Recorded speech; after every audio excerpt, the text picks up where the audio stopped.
skill of an old truck driver that I don't think they teach these days. No. No.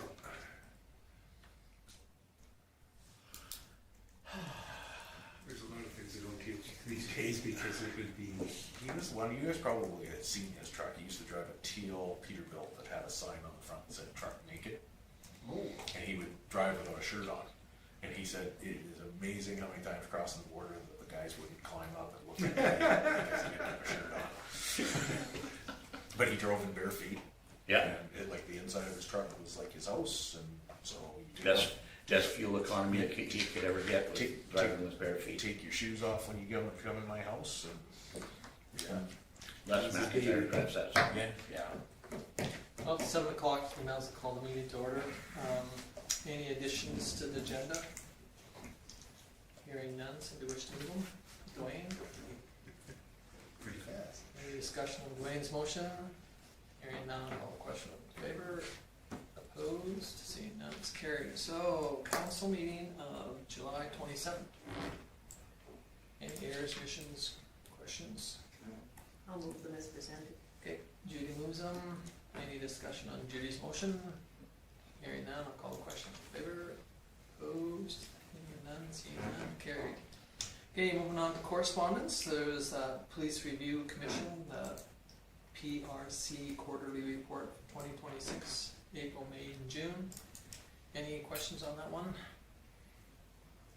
Kind of interesting, the number of things we're looking at.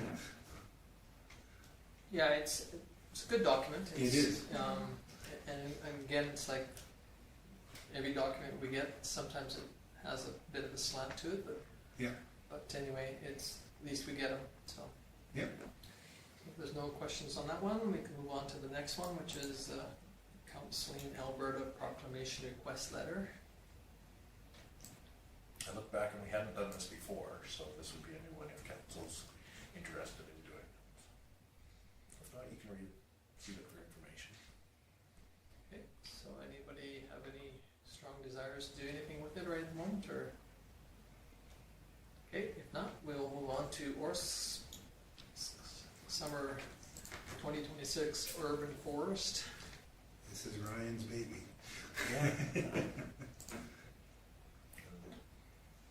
Another, great articles and Yeah. It's interesting in there to talk about the way that sunlight and the heat that's generated from reflection and absorption with the roads and that, and just how the shade makes that different. That was kind of interesting. I found that, like, I don't think anybody ever thinks about that. How the shade. I mean, you drive down a shaded road and it looks beautiful, but it sure does wonders. It helps your road. And that's kind of Absolutely. and we don't realize how much that canopy Yeah. absorbs and also reflects and refracts. Yeah. It's really nice. Orsh does some really good articles. This one, again, we've done some that don't pertain to us 100%, but this one truly fits into, because our urban forestry program has been around for a long time.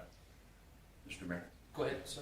with our tree replacement program, is there a process where they look at the trees and what they can produce in oxygen and absorb in carbon dioxide?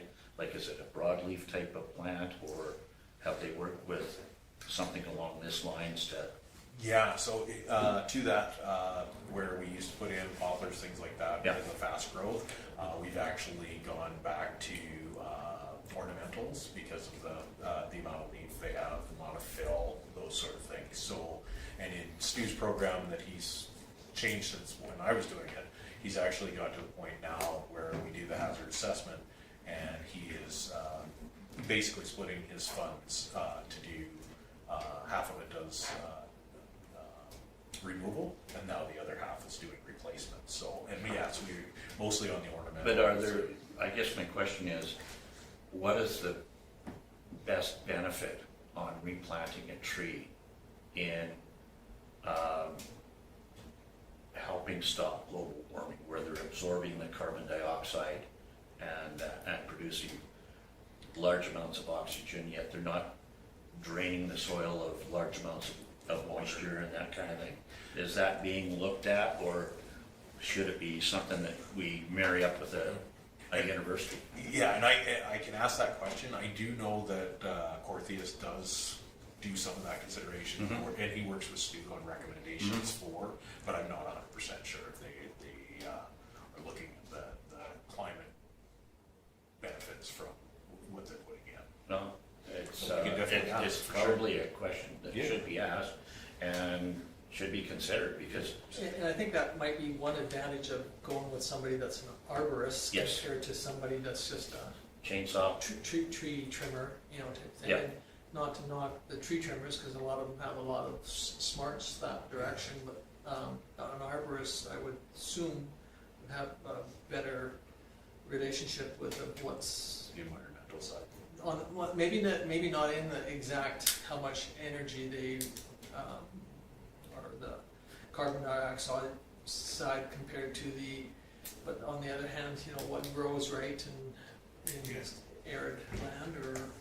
well, and you made the comment, sir, about the shade. Yeah. You know, how, and it's quite a difference between being out on asphalt that is in the blazing sun and under a shade tree on the asphalt. On under the Yeah. canopy. Yeah, It's usually 10%, Yeah. 10 degrees, I should say. yeah, It's at 10 minimum. degrees. But anyway, It's a great article. you can, It is an interesting read. yeah. it is a good read, and I'm not sure how much, do you share this with, like, with any of our staff, or? Oh, yeah, yeah. Okay. They get the same agenda you guys do. They Okay. just don't vote on anything. Okay, any other discussion on any of those three? If not, entertain a motion. Richard, You're next. any discussion on Richard's motion? Hearing none, I'll call the question in favor. Opposed, hearing none, it's carried. Okay, moving on to cash statement for July. Yeah. Our general bank account didn't have a whole bunch of money left in it by the end of July, but our savings accounts obviously are all balanced. We just, as you know, transfer out as we need. So, Okay, any questions on that one? If not, somebody wish to move on? Chris, see for reach. any question on Chris's motion? Hearing none, I'll call the question in favor. Opposed, none, carried. Okay, year-to-date statement. This is pretty straightforward. Again, the reason why you're seeing this at this meeting and not is we don't have a meeting at the end of August, so you just saw the one from June. So you had a very fresh comparison between June and July. There's nothing there that stands out to myself, but if there's something that you guys have questions on, I'd be happy to answer. Okay, if not, somebody wish to move? Chris again? Any discussion on Chris's motion? Hearing, seeing none, I'll call questions posed. Sorry. All in favor? Yeah. None opposed? I That's just the about prob- wrote opposed on it. That's the problem with Zoom. They always ask for who's opposed, not who's in favor. Who's in favor? Okay, moving on to the current business, the ORSC membership agreement, so. So this is fairly straightforward. Orsk has been working on this. They have a new CAO. I'm sure that Councillor Bolt heard a lot about this at the last few meetings. And one of the reasons why they're working on membership services agreement is I looked at our last one that we signed. It was 1994. So having a more robust that actually covers all of the things that they do, because since that time, obviously we do the subdivision appeal board, all of those things that you can see there, the appendixes in there. So I had a review of it. Again, Councillor Bolt's kept us informed that they're changing the model for the membership fees to actually have a cost of living increase, so that they're not actually waiting several years and then coming with a large change. So that I think is very positive. Like we've been doing that ourselves, is factoring in cost of living increases. So other than that, I think it'll meet both our needs and as long as Horse maintains its members to keep. It's a huge benefit to us to have it. Yes, go ahead. I've enjoyed, Katie and Orsk, and she's been extremely helpful and willing to educate different things. But the county, they're not continuing the relationship, right? Is that correct? I'm not sure if they're, but they are hiring an internal planner right now. I don't know what that means with their membership in Orsk in the future. Oh, okay. There are a lot of municipalities that have gone away from groups like Orsk because they get big enough that they feel that they can do it internally and still meet the criteria. Okay. The only downfall of that is it creates other issues of common direction that goes, the advantage of Orsk as an example, representing 40 or 50 municipalities.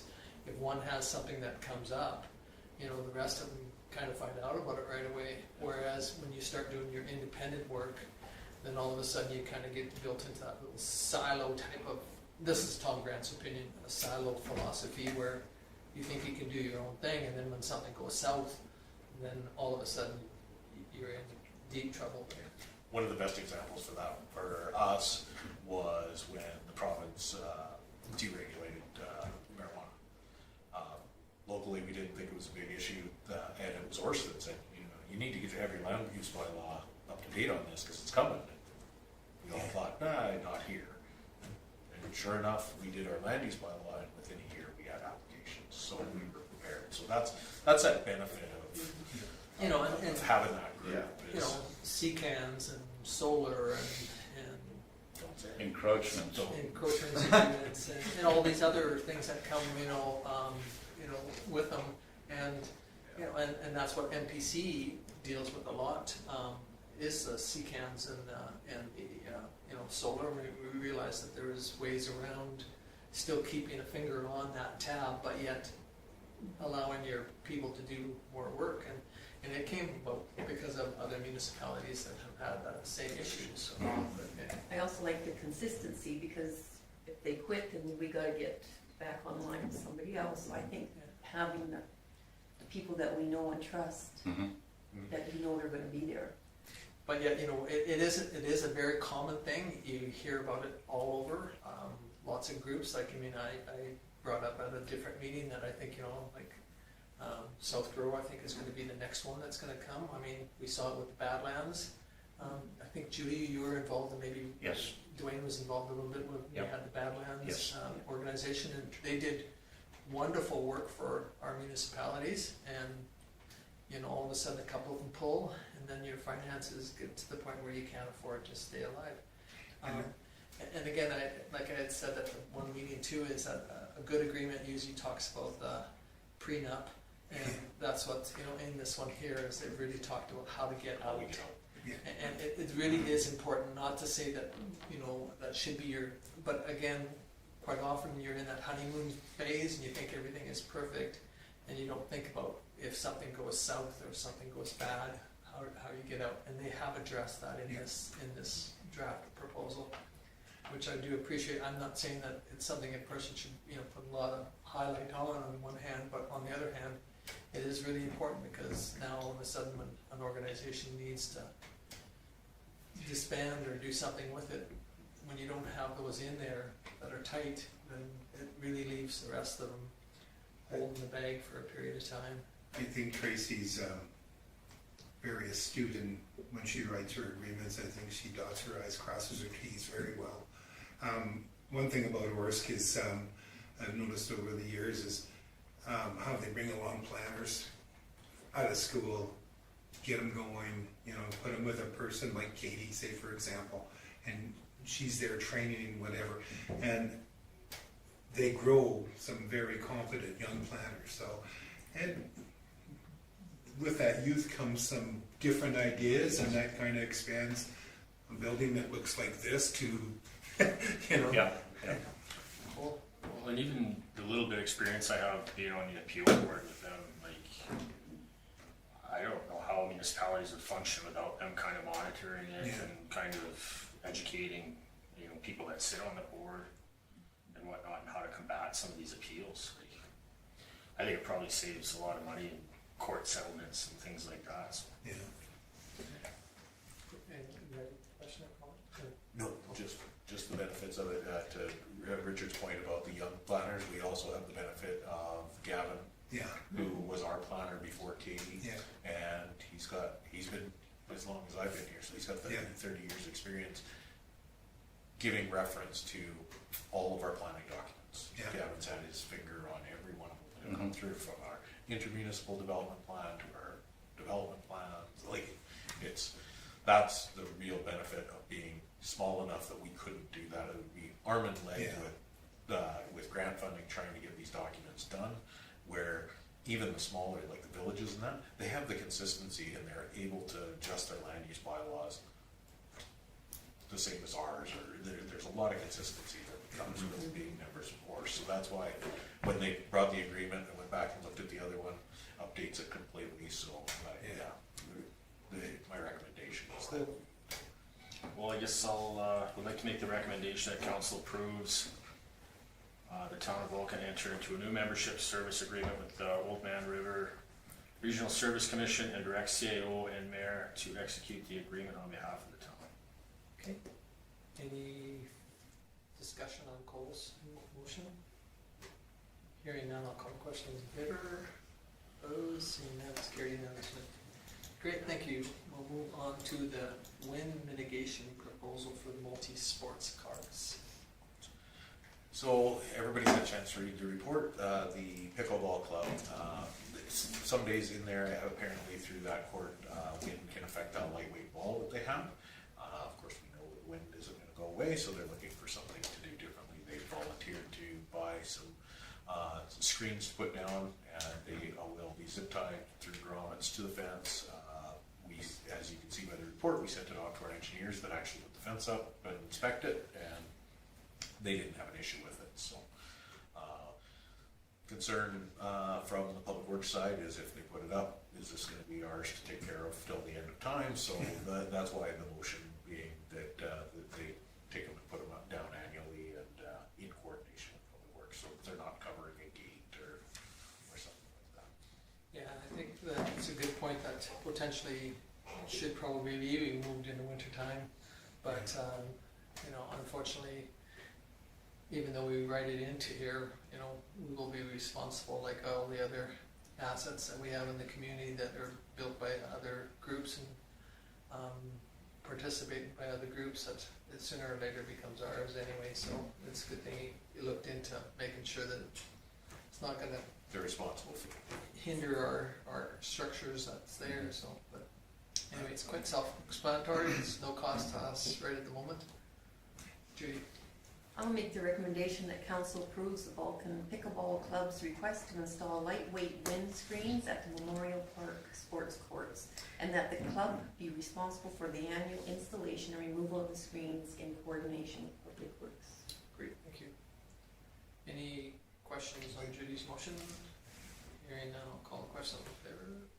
Opposed, it's carried unanimously. Okay, Vulcan Evangelical Missionary Church request. The church came in and they worked through this proposal with Chris, so they didn't actually do a formal letter, but they're planning on holding an event, block party event, showing a movie on the side of the building. Everything's in the report, but one thing they would like to do is close that avenue for their event. It's from Center Street to the back alley. They're going to talk to the neighbor across the street, because that's the only one that would impact, and it's because they have a driveway there, so they might have to block it off so that the driveway is still accessible, but they'll work through that. What they're asking for from council is support to close the road on that day. Again, another community event, and it's open to the public, so. Okay, Richard. I'll make a recommendation that council approves the Vulcan Evangelical Church request for temporary street closure of 6th Avenue south to Center Street to the alley behind the church on Friday, September 25th, from 5 p.m. to 9 p.m. to accommodate their block party event. Tongue's getting in the way. Yep. Okay. Easy for you to say. Yeah. Any question on Richard's motion? Hearing none, we'll call the question in favor. Opposed, it's carried unanimously. Okay, Commercial Development Incentive Application PL-12.26-03. So this one's very straightforward. This, it obviously came after the deadline for this year's taxes, but it's for development in our industrial subdivision. And yeah, it meets all the criteria, has been reviewed by the development officer, submitted to council for approval. As you know, if you approve of it now, we still bring it back every year after you pass the mill rate to just make sure that you allocate the right dollar amounts to that. And it's obviously working. This is, you guys don't know this, but the end number is how many applications we do in a year. So this is our third one this year, which is really promising. Yeah. Okay, any, I'll make the recommendation that council approve the commercial development incentive application PL-12.26.03 as presented. great, thank you. Any discussion on Dwayne's motion? Hearing none, I'll call the questions in favor, opposed, seeing none, it's carried unanimously. Okay, now moving on to committee reports. We have the Marcus Foundation draft minutes of July 28th.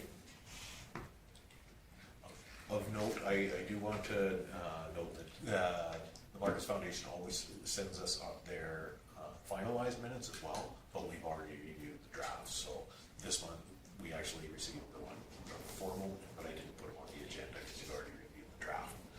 And I would like to say thank the secretary for sending us the drafts because they're much more timely, Yeah, no, especially with what's going on. And I think that, you know, we've talked about that in the past, that we're fortunate quite often to have draft minutes from different organizations, and it's comes back to the people that are representing us at that organization, and also to that organization to bring that forward to us so that we don't have to wait for months to get it before it's approved. And you know, even though you guys bring back verbal reports, it is nice to see the printed one too. So, any questions on the Marcus Foundation minutes?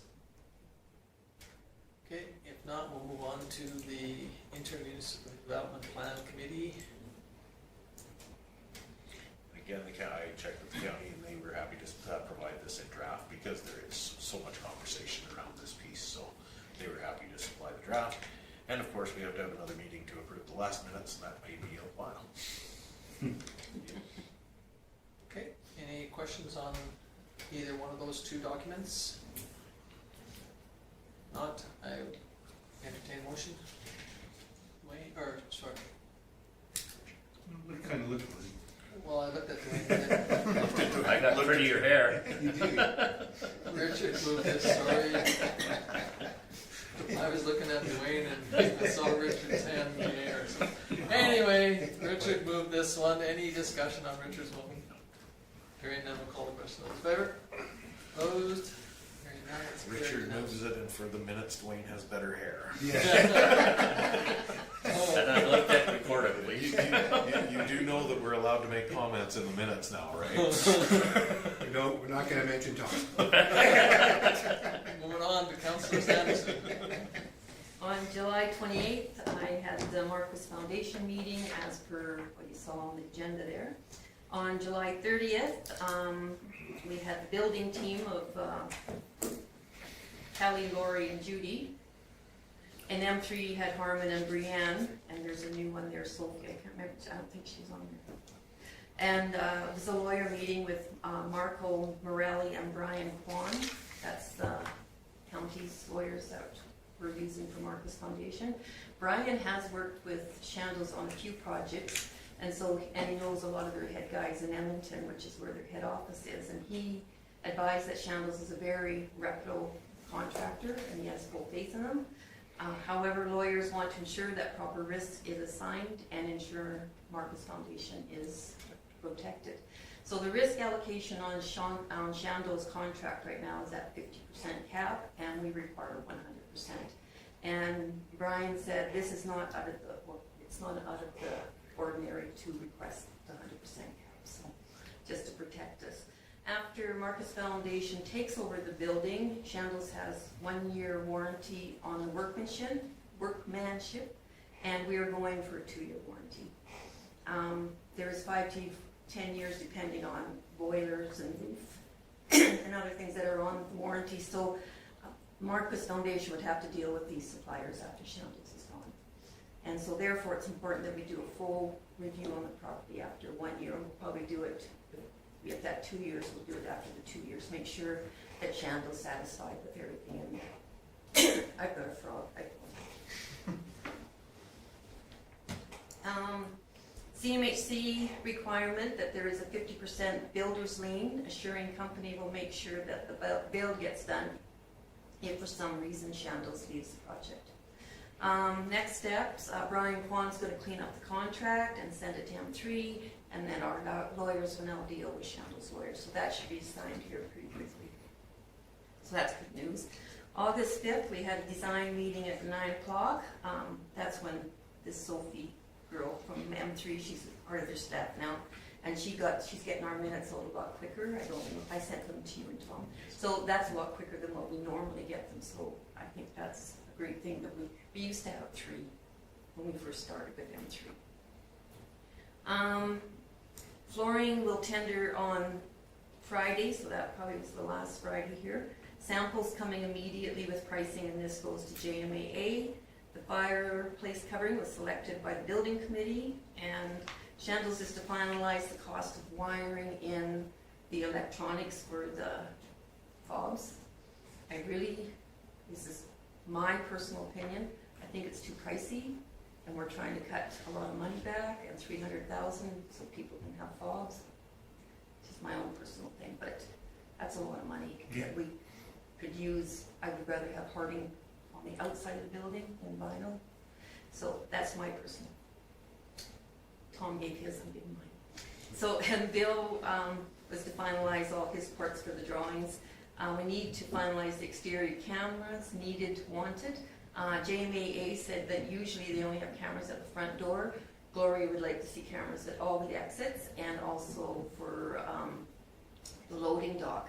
And JMAA advised just a bell at the door for the loading block. Loading would be sufficient for that. So we're going to have a meeting coming up next week, I think, on that. A lot of finalization coming up here. Corey has a sign ready to send to CMHC and the government of Alberta, so hopefully that will get approved by both parties, and then we can put a sign up out at the site.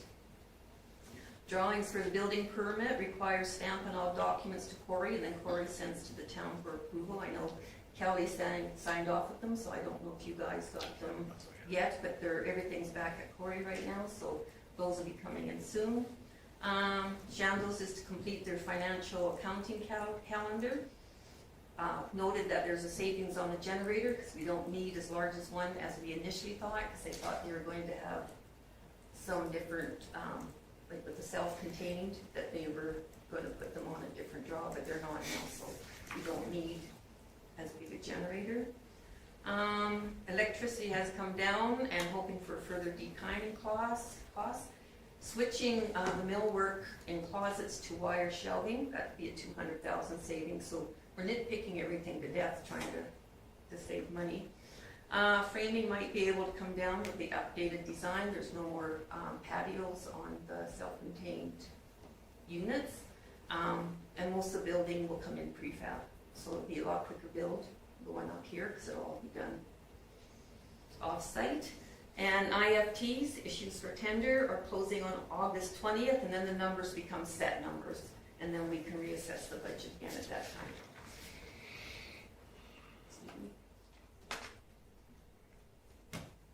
We've had more rejections for the mechanical work, so Shambles are sending out more IFTs. They want 3 solid IFTs to come in for HVAC, plumbing, and irrigation. So Shambles is going to do more legwork to get more competitive bids, and 85% of the job is subcontracted. Mechanical has increased totally from what we initially had stated it would, is $620,000. So we're really hoping that with these bids getting locked in, that we can bring that number down. August 5th, I was at the joint meeting with county councillors concerning a potential new build. August 8th, I came home from being up at my parents', and I pulled into town, and at the Trek station, there was all these Asians. I couldn't tell, I was just they just caught my eye because they're all draped, closed, some up, down, through some of the letters. And they were all posed, and this photographer was there. So I honked my horn and I waved, and they were all. So I hope you got that picture because they were just beaming. So it was kind of brought a big smile on my face. Also coming downtown, I don't know if I've ever come downtown on a Saturday unless we have something big like Spock Days, but it was busy. There was motorbikes, there was cars in every parking spot. There was people at the Spock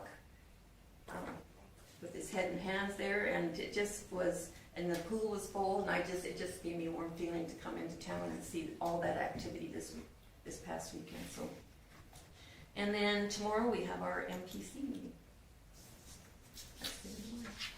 Okay, any questions for Judy? If not, thank you very much. Councillor DeVoe. Well, I did the Stratford parade, me and Georgia Lee and Tom and Joan and Rochelle and Mr. Spock from Germany was there. And he was an interesting fellow to spend some time with. Also was at the new Spock sign opening, went on that with Tom and Joan and all the people that were there for Volcon. Then on the 5th, I had the, like Judy was talking about, the joint meeting with the council from the county about the new build for a school. That was very interesting. Some pretty one-sided opinions, I thought.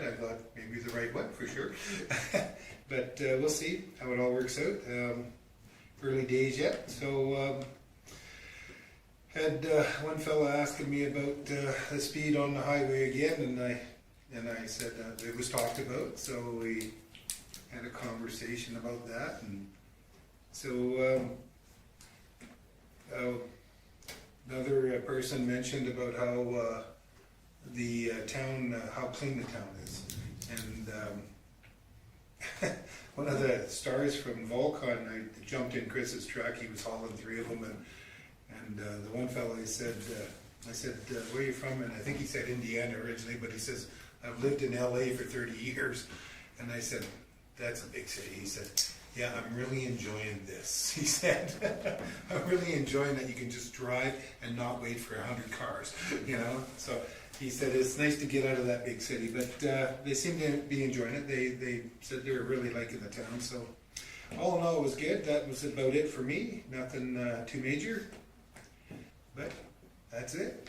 Okay, any questions for Richard? If not, thank you. Councillor Mitchell. I've had a few discussions with Angela on the Prairie Vista Estates lands. She's had some progress with some of with Olazide, creating a few concept maps and different pieces to kind of develop the space the way that she kind of envisions for it. So I think she's reached a point where she can potentially start actually trying to get meetings and get in front of people and start marketing with it. And so she's asked Cole and I to authorize funds for payment for Olazai and some from Marketica. Marketica is the company that's going to be doing the marketing and the website and different things. So that's happening. So which she seems excited about and getting progress there. So we'll see what happens. August 5th was busy. It was the Palliser meeting, which like Richard said, it's early days, and it was interesting because the meeting with Palliser I found was quite good, and then with the meeting just on the 5th, it was, well, we don't really. It was, the feeling was that there wasn't a whole lot of excitement around joint use, and it seemed to resound, and it confused me a little bit just because, one, there's counselors that care about costs and op costs, and that makes sense. You know, you don't want to, have a huge cost center, but that's generally what, recreational facilities are in a way. Oh, hail. heavy rain or heavy hail. That's one of the hail. two. Yeah, you can see. So I guess what I'm trying to figure out is, okay, everything's around this JUPA agreement, right? And in the first meeting with Allison, when we spoke with them, I asked them, okay, what things with Coaldale, if you could do it all over again, what would you do?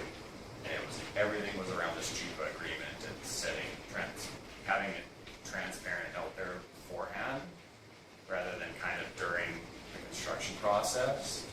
So, you know, if we care about costs and we care about not having a super small facility, if we kind of let them build their own school with a small gym, and then, you know, say if we make a decision on the CRC, whatever that is, it's going to be, my feeling is it's going to be two small facilities, and then we share the full cost on one facility versus spending some time on the JUPA agreement, having expectations very clear on joint use, and then building an actual facility that would be better together than separate entities. So I don't know how we explore if that's even possible with the county and the town, and come to some sort of decision, or how do we wait until the scoping meeting happens to see what they're even proposing? But then it sounds like we don't really have a choice anyway with what they do. So I guess I'm just trying to understand it all with the difference in tone versus the first meeting and the second. So I don't know if any of you guys have anything to comment on with that. I think that dollars and cents are gonna be the driving factor on either decision down the line for everybody. Like you heard it, like Jason made a very good comment about, you know, if you can't afford to do it, you can't afford to do it. You know, it's just, would be an anchor around the communities, you know, if it costs too much to maintain and run or build or whatever. You know, I think it's just a matter of dollars and cents, and there's a lot of questions yet that come, I think. But the thing is, if it's dollars and cents, then having a joint would make more sense than being Yeah. separate, right? But that's exactly So what they have to figure They out. kind of want independence, but they don't want to pay for ops. So it's kind of, you can't have it both ways. Yeah. So how do you make it, like Don once said, it's a 75-year decision. It's a huge decision on a building. You know, we want to right size it for the community, and we want it to be something that we're better off going forward than we were in the past. We don't want to shrink our footprint. You know, it's gonna be interesting. I think it's gonna be very interesting, but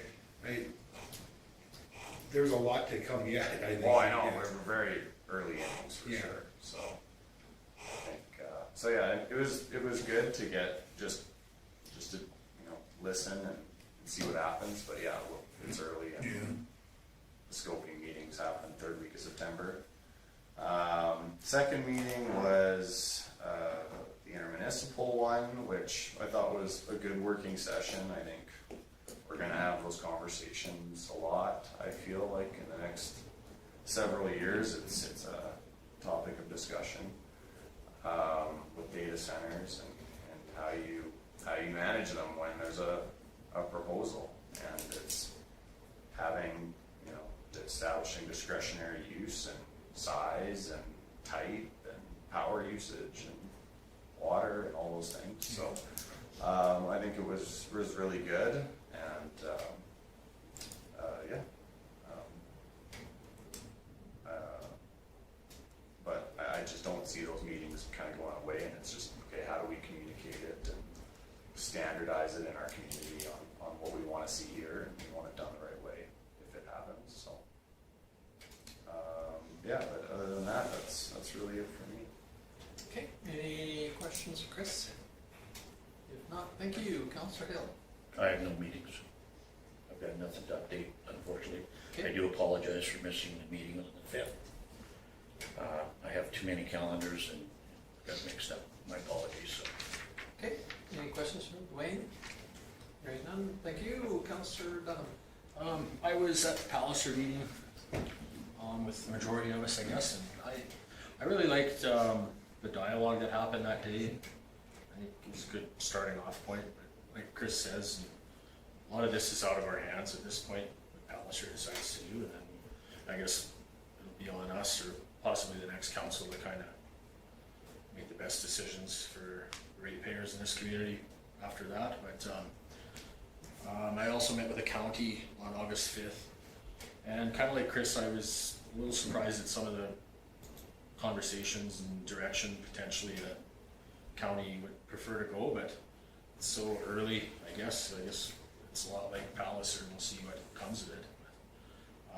Later that afternoon, I was with Chris at the IDP meeting, and I really liked that meeting. I felt like the county was very cordial in giving us a voice, and I think in the past maybe it hasn't been that way, but the topics that kind of affect our ratepayers on certain projects is sound decibel cap, which they were open to putting in, building size cap, water usage cap, power usage cap, and even a location preference where potentially something like this could happen on the eastern lots where they're not necessarily neighboring potential residential zones. So I thought there was really good discussion there for that. Yeah, that was it on my meet. Okay, any questions for Cole? Great, thank you. And for me, I too attended the parade in Strathmore. It was nice. It was a great opportunity to showcase our Float Again in parade. That's the second time we've been in Strathmore, and I heard some good things about the Chris purchased a canvas, and there was again our local announcer. He did a good job of plugging us for as much as he could and some. So I've heard that was very, very positive. I too was at the meeting with the county, and I agree with what Cole said. It was really kind of nice to hear their opinions of their council around the table. I mean, they had a good representation at the meeting that we had, and you know, they were just missing one councillor, I believe.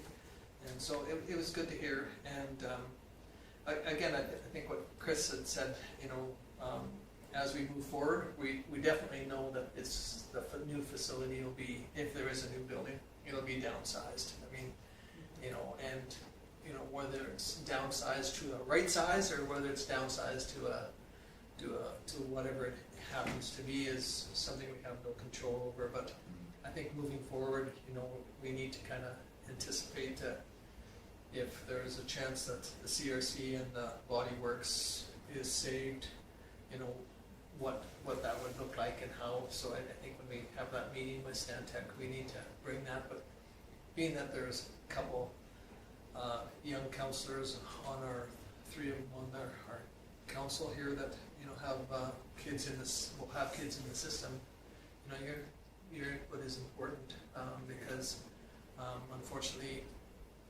something we really need to do as a municipality is support our youth in our community, but also we need to, you know, support Palliser and what they're proposing to try and make it an economical facility and not be one that's going to be closed and not, you know, I think there is an opportunity that they could add on to the Prairie Vista and move all the kids into one facility, and I think that would be a detriment to our junior, younger generation. I think the separation just shows that there's huge advantages to it. So that's just a personal feeling. I mean, I spent all 12 years in the two facilities, one over at the elementary school and then the high school, but I think there's advantages to separation of the two. So I think when we get an opportunity that we have coming up to voice our comments to Stantec, and or I think it was Stantec, wasn't it? I was going to say Stanley too, but I mean, but Stantec, and you know, see what they're going to talk about. But again, too, is that knowing that, you know, the direction that some of us feel that, you know, we don't want to lose the track if we can in the community, and we don't wanna lose the, ball diamond area, and, there is an area that maybe we could potentially really push them into that one corner if it happens, where they could utilize the corner where the daycare is at. And infrastructure-wise, for us as a municipality, it's got huge advantages. So I think those are areas that our administration and our public works and some of us that have that knowledge should, push it towards to say that there's advantages to that. We might have to contemplate a philosophy of upgrading that road behind the arena, between the arena and to accommodate a different type of traffic or traffic. We know that transportation has been kind enough to the Marcus Foundation to allow them to have that intersection there. It might be an opportunity to say that, here's a way that we can put a couple turning lanes off of that on into that area of the Palliser facility, and also into the Peter Dawson Lodge, and make kind of a turning lanes in there and create that as more of a, theoretically a better turning spot. But I mean, that's just a Tom Grant's opinion. I appreciate we haven't really spoke about it much, but again, I think that those are things that we need to really share with Palliser and with Stantec and the county, because again, I don't know what the percentage of rural ratepayers, or not rural ratepayers, but rural residents, students in the CCHS, but I'm sure that they outnumber our town ones, probably at least 2 to 1, maybe 3 to 1. I'm guessing. I don't know, because we get Arrowwood, Milo, everybody but the Lowland that potentially come this way for senior high and junior high, or senior high especially. So again, I think that the county needs to be at the table, and I think sharing meetings like we had with them, being open and transparent, and anyway, I thought it was great. But so those are the 2 meetings that I had, or 2 functions that I had, was that parade and then the meeting with the county council. So any questions? Just Go ahead, Judy. where the school is now, if they were to put it in that corner that you suggested, that would give them so much more parking, because there's kids all over the street, so that would be so much handier if you get the kids off the streets in a parking lot. And again, Christopher's Northcott's thought about land swapping or trading or whatever has its merits, but I mean generally, like I said, if you really read the municipal act, there's no swapping that's potentially going to go on. There's going to be a land take, not a swap. But again, it might be something like you said, Judy.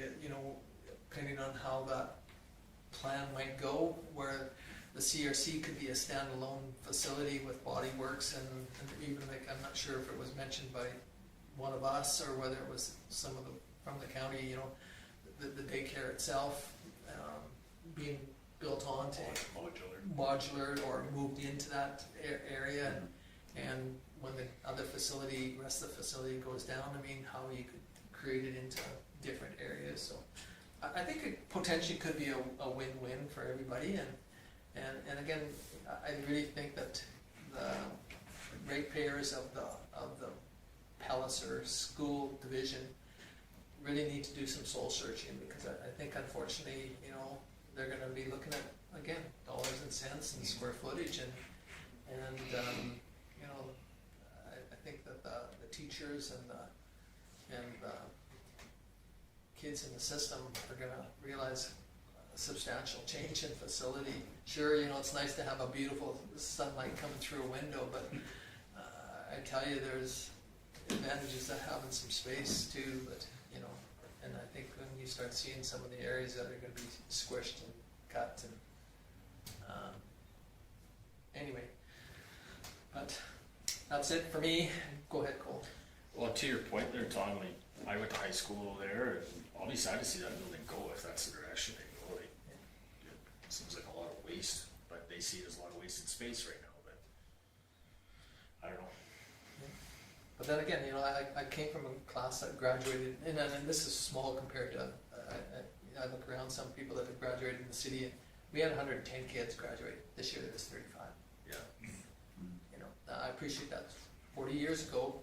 But I mean, you know, our numbers, you know, and again, sorry to stop, you know, keep your thoughts going there, Chris, for a second, but, you know, our numbers just do not justify the size of the facility. This facility is designed for over 700 plus kids, and, you know, they're in the 235 kids.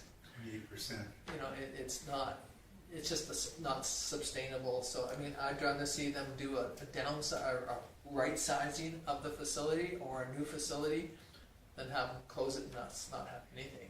Yeah. You know, that would be scary. But Right, and I guess too, like, I do appreciate like all the recent intermunicipal meetings we've been having. I think that's a great step in the right direction, and I hope the frequency kind of stays there with some of these larger projects happening.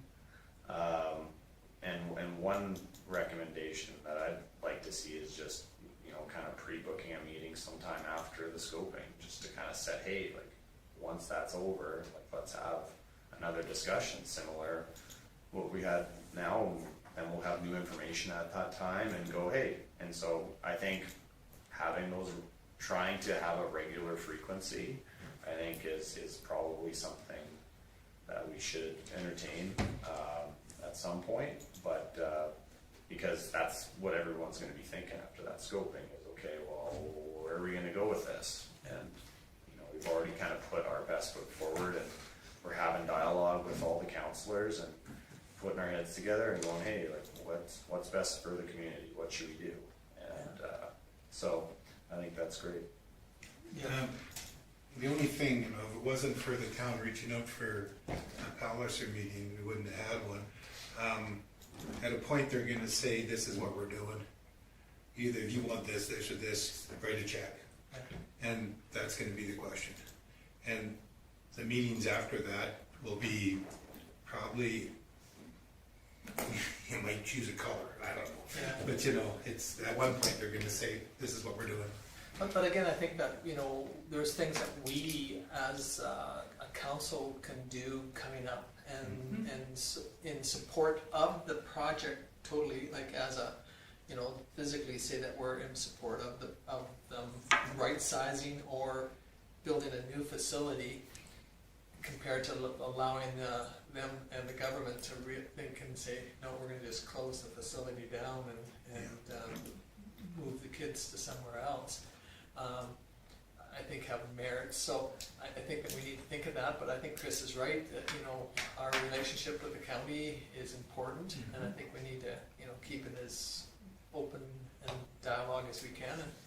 And same with when we start budgeting here in September, is this where we did something like we did with the Marcus Foundation? We kind of knew that there was something potentially being there.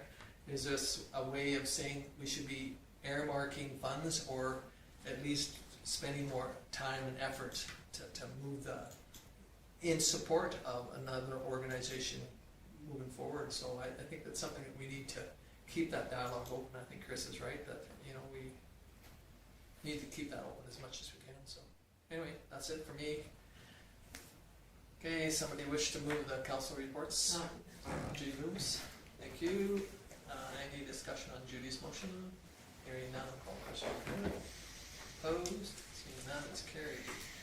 Unanimously. Okay, action list. So as you can see, we had the one item from our last meeting. That was fairly easy to take care of. Got the letter wrote and everything the next day. So to the note on the action list, Karen's first day back was today, so I'm going to be able to start putting her name on that list again. It might get longer again. Yeah. Great. And then from there, I guess we can go to my CAO report. Pretty straightforward. You all had a chance to read it. Did quite a bit of background information with the county land use bylaw and how it reflects with our intermunicipal development plan, which showed at the meeting. Obviously, we got some pretty good feedback, and were able to give some pretty good comments for the county to take into consideration as they amend that land use bylaw. Reviewed the sidewalk request for the Marcus Foundation. There's some residents that have some concerns over the sloping for the access for driving. That change in elevation, if you're visually impaired, can give some, so I think that Peter Dawson Lodge is working to, they might put some markings on the sidewalk for that, just to help identify it for them. Again, they're town sidewalks, but allowing some paint on there is not gonna hurt them any. Of course, we don't wanna get into doing that all over town, so I've had brief discussions on how that can happen. Met with the RCMP sergeant on discussion on speed enforcement, and then also based on the last council meeting, some comments on restricted small vehicles. We had a brief conversation on that as well. They're gonna do some looking into it because again, as I mentioned, we feel that the province is looking at some different programs. They do have a pilot program out there for golf carts right now. It's quite onerous, but they are looking at these small vehicles and how to handle them, especially with the amount of bicycles now. Thank you to Chris for sending out that video that complemented all the information that I sent you. It basically confirmed that the information I provided you was accurate. So, so More than just us talking. yeah, it was a really good conversation on that end. So, I kept you all up to date on the pump repair at the emergency pump repair at the pool. I've complimented the company and our guys for how quickly they were able to act with that. That was great.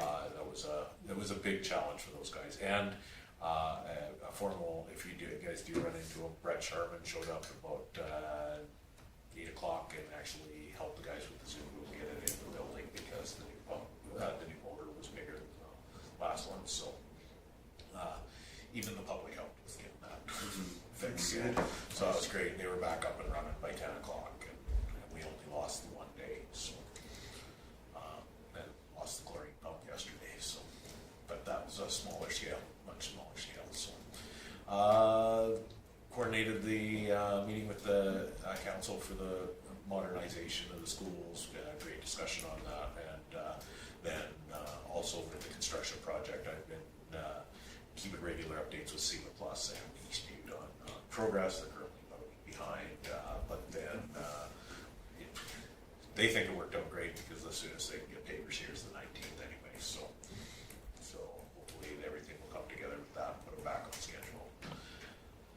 A lot of community member inquiries on data centers. CTV was nice enough to do a news report that included you guys in that conversation. That was awful kind of them.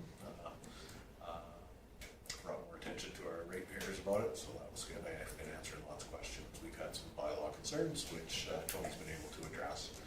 And then on the council member side, obviously working on some IT that's not going terribly great, but and then Marcus is an ongoing, making sure that I can answer questions in a timely fashion. Obviously the construction pool. So my formal meetings were pretty straightforward. You guys were at all of them except for the SEMA site meetings. So. Go ahead.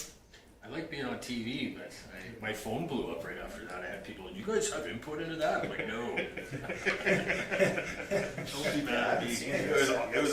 It was excellent because they did say county council and then showed a picture of us. Yeah, video of us sitting here. Yeah. It was So maybe we should start spending some of their money. Or we should talk everybody else into broadcasting their meetings. Yeah.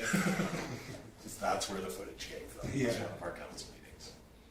Okay. So, those Any are my questions for Kim on those two? Yeah, send the link around, Ken. I didn't haven't see seen it yet. Yeah. Either one. I grumbled at first and then just deleted it. It only lasts about 2 seconds. Yeah.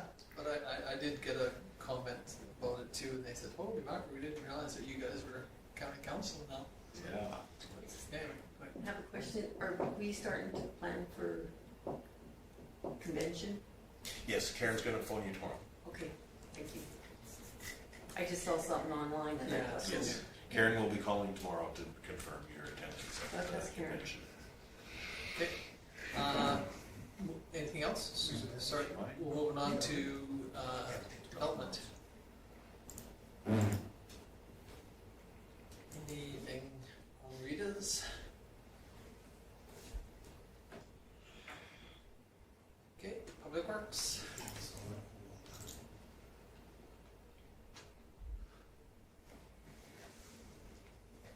Suze is awfully full for a guy that was gone for 2 weeks. Yeah. I do know that his holiday wasn't as relaxing as it could be, because I know that he forwarded a lot of the calls during a couple of our emergency things, so. I do have a question though. Yes.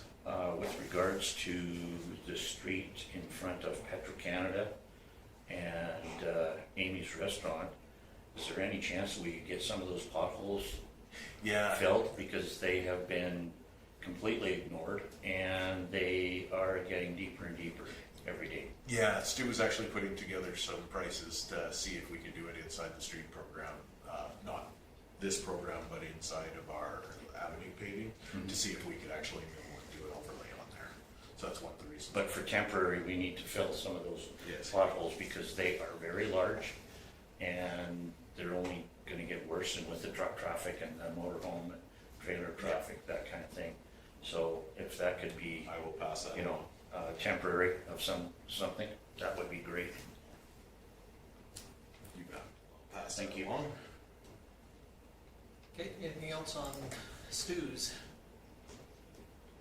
Okay, With moving on. regard, oh, if I may, with regards to the pump at the pool, I did offer my services as I was in Calgary, if need be, to pick up the pump. But I was informed that it was fortunate that it was in Lethbridge. Well, Oh, I was in Edmonton. it Oh, was, wow. it was in Edmonton and got to. I wasn't going to Edmonton. It didn't arrive into Lethbridge until 4:30, 5 o'clock that evening, so you would have been sitting around Calgary for a while. No, I wouldn't have been. So I do appreciate you. Yeah.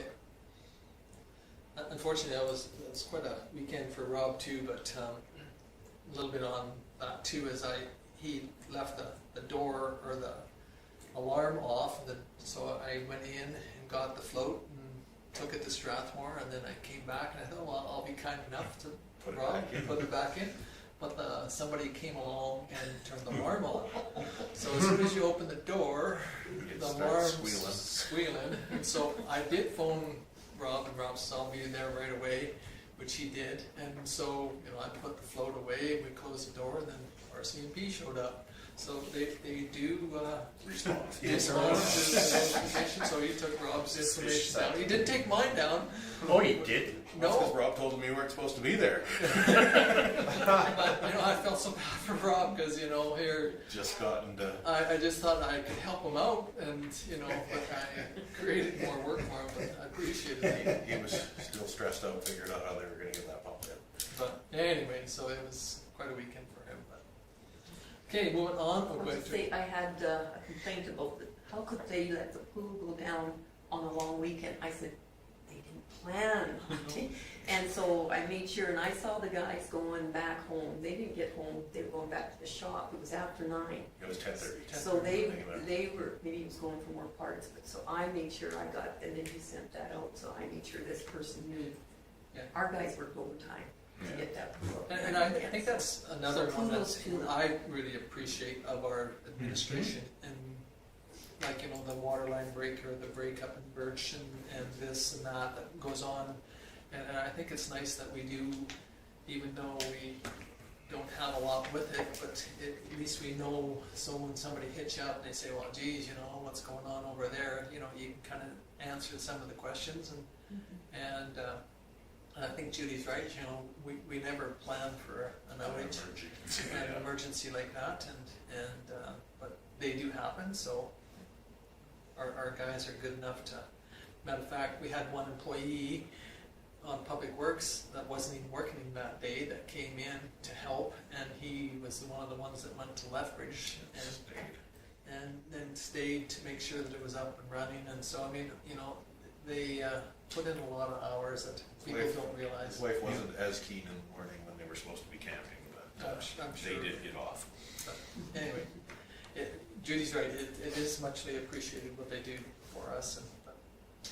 Okay, anything else on stews? If not, we'll move on to the next community services, Christmas.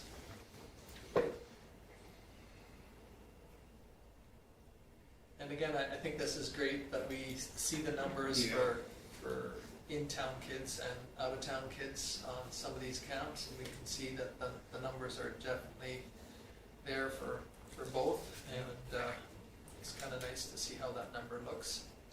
And one of the nice parts about this is even looking at the numbers, but if you look at the amount, we've had a camp every week while the kids are out of school. Yeah. So, this week it'll be the last one Yeah. for the summer. So. These, like, my daughter's been to 2 or 3 of them, and they seem like they're quite well participated too. Like, she really enjoys them. There's quite a few kids there. Yeah, my daughter's been to all of them, except for last week when she was at SCB's. And she comes home every day just excited that it was great fun. And again, with the tourism, the numbers on the merchandise visitors and tip tap donation thing and the Volcon, I unfortunately wasn't able to attend it, but heard that it was very well received and done, so. I heard the breakfast there was done incredibly well. Oh, is that right? I don't know who cooked it.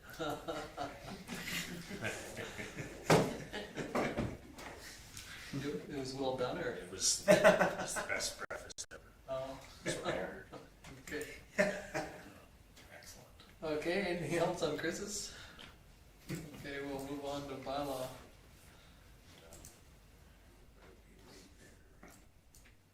Tony's getting there, every shift getting more, dealing with, and getting some repetition to what he's doing, consistency, and, I've had nothing but positive feedback from the folks that he's been dealing with, so that's really nice after the years of bylaw work that we've had. He's keeping busy.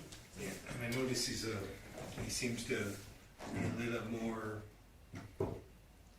less, I guess he's. He has a lot of diplomacy with what he does. Yeah, yeah, he's doing a good job as far as I'm concerned. You can read it and hear it and see it, so. Okay, anything else on bylaw? Okay, moving on to the fire report.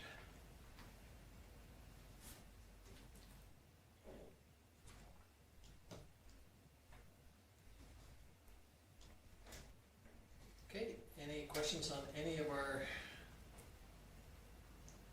management reports? No, somebody wish to, Chris? Any discussion on Chris's motion? Hearing none, I'll call the question in favor. Opposed, seeing none, it's carried. Okay, now we can go in camera for, go ahead. If I could interrupt you, just briefly before, our procedures do allow for, the cameras to be shut off, obviously, for in-camera, but knowing that there is no, motions coming from the in-camera discussion, you guys can actually end the, broadcast of the meeting, so that it isn't just that in-camera sign for the rest of your meeting. So I didn't know if that's something council would like to consider, because the only motion. I'll make that motion. Okay, so Dwayne moves that we, You don't have to move that we end the recording. It's No, no, just, just whatever you gotta do. it's just, as long as you're all in favor of, Oh. or, We're ending the meeting. yeah. so will we end the meeting? or- No, you'll just end the recording. of the Oh, meeting. end the recording. And we'll just announce to the recording that we'll be going in closed meeting for obviously the third-party business interests, and not anticipating any motions or discussion following the closed session. And the next item on the agenda is adjournment. So once we come from closed session, we'll go straight to adjournment. So that's announced on the broadcast. So now we can end the broadcast for the That's meeting, good. Okay, rather than having it sit in closed session for however long.